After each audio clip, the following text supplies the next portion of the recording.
Apparemment, faut pas avoir fait d'études pour faire ça.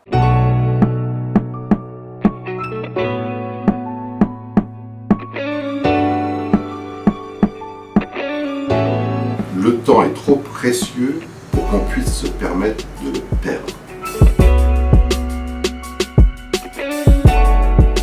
C'est une excellente question qui a naturellement plusieurs réponses.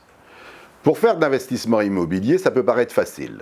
Il faut trouver le bien, il faut trouver l'entrepreneur pour faire des travaux pour le rénover, il faut trouver le prêt bancaire et trouver le locataire pour sa mise en place qui va donc quelque part payer le bien en payant ses loyers et en remboursant donc la banque. C'est vous qui allez rembourser la banque avec ses loyers. Apparemment, il ne faut pas avoir fait d'études pour faire ça, mais ça nécessite une certaine technique, un apprentissage, et celui qui a fait des études aura beaucoup plus de facilité à aller plus vite, à être multitâche et à comprendre des choses. Les études sont faites pour ça. Les études également sont faites pour être polyvalents au niveau de la culture. C'est important.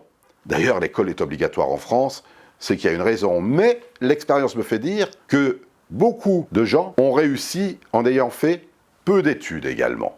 Dans l'immobilier, ceci se vérifie, car on peut, avec un minimum d'études, apprendre également les investissements immobiliers et devenir performant. Pour ça, il suffit d'être organisé, il suffit d'être précis et il suffit donc d'avancer. Ça prend beaucoup de temps, parce que pour apprendre l'immobilier et apprendre également toutes les petites techniques, ainsi que la fiscalité qui est importante, tout est lié. Il faut vraiment se mettre dans les livres, il faut étudier, et comme l'immobilier est aussi un travail de terrain, il faut pouvoir gérer son temps pour se déplacer et passer à l'action. Dans la vie, on apprend tout le temps. On apprend à tout âge également, de 7 à 77 ans. Donc moi je conseille fortement à tout le monde de s'enrichir, d'être curieux. Et aujourd'hui, avec Internet, etc., vous pouvez zapper le temps des études quelque part en allant directement à la formation. Et ça, c'est important également. Mon expérience personnelle par rapport aux études est la suivante. Moi, j'ai arrêté en première d'aller au lycée parce qu'il fallait faire le service militaire à ce moment-là. Je n'étais pas très doué à l'école. Donc, je me suis retrouvé à la brigade des sapeurs-pompiers de Paris, qui est un corps d'élite. Et à la brigade des sapeurs-pompiers de Paris, j'ai appris beaucoup. En fait, j'ai tout appris. J'ai appris la politesse, j'ai appris la ponctualité et j'ai appris à prendre des décisions. Des décisions dans l'urgence.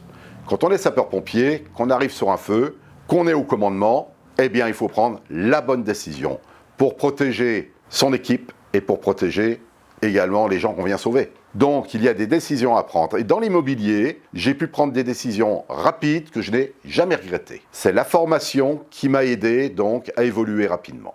Le mot de la fin est très simple, il faut faire un joyeux mixte entre les études en faculté et à l'école et l'autodidacte.